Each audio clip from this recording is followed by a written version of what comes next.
വൈകുന്നേരം ആയപ്പോഴേ ഒരു കട്ട്ലേറ്റ് ഒക്കെ കഴിക്കാൻ ഒരു ആഗ്രഹം തോന്നി. അപ്പൊ ഒരു കട്ട്ലേറ്റ് ഉണ്ടാക്കുവാണ്. ഇതിന്റെ എങ്ങനെയാ ഉണ്ടാക്കുന്നത്, എങ്ങനെയാ ഇത് ഉണ്ടാക്കുന്നതെന്നൊക്കെ ഉള്ളത് ഞാൻ നേരത്തെ വീഡിയോസിലൊക്കെ പറഞ്ഞിട്ടുണ്ട്. അപ്പൊ അങ്ങനെ എല്ലാം ആക്കിയിട്ട് ഇത് ഇഷ്ടമുള്ള ഷേപ്പിൽ ഇങ്ങനെ ഉരുട്ടിയെടുത്തിട്ട് മുട്ടയുടെ വെള്ളയിൽ മുക്കിയിട്ട് ബ്രെഡ് ക്രൗൺസ് മുക്കിയിട്ട് പൊരിച്ചെടുക്കുകയാണ് ചെയ്യുന്നത്. അപ്പൊ ഇങ്ങനെ ഇവിടെ ആയിക്കൊണ്ടിരിക്കുകയാണ് കട്ട്ലേറ്റ്. കണ്ടോ, അങ്ങനെ ഉണ്ടാക്കാനായിട്ട് എടുത്ത് വെച്ചേക്കുവാണ്. കണ്ടല്ലോ, ഉണ്ടാക്കിയത് കണ്ടല്ലോ. നമ്മൾ ഈ കട്ട്ലേറ്റ് ഉണ്ടാക്കുമ്പോൾ കുറച്ച് എണ്ണ ഒഴിച്ചാൽ മതി, കാരണം പിന്നെ ആ എണ്ണ വീണ്ടും ഉപയോഗിക്കാൻ പറ്റത്തില്ല. അതുകൊണ്ടാണ് കേട്ടോ.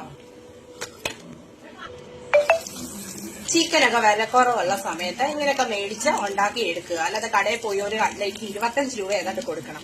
അപ്പൊ നല്ല ടേസ്റ്റി ആയിട്ട് വീട്ടിൽ നമുക്ക് ഉണ്ടാക്കി. നല്ല അടിപൊളി കട്ട്ലേറ്റ് റെഡി ആയിട്ടുണ്ട്. അപ്പൊ കടയിൽ നിന്നൊന്നും മേടിക്കേണ്ട കാര്യമില്ല. എല്ലാരും ചോദിക്കും, നീ ഒറ്റയ്ക്കാണോ ഇതൊക്കെ തിന്ന് തീർക്കുന്നത്? എന്റെ മൂത്ത കുട്ടിക്ക് ഇതൊക്കെ ഇഷ്ടമാണ്. അപ്പൊ ഞാനതൊക്കെ ഉണ്ടാക്കി കൊടുക്കുന്നു, അത്രേ ഉള്ളൂ.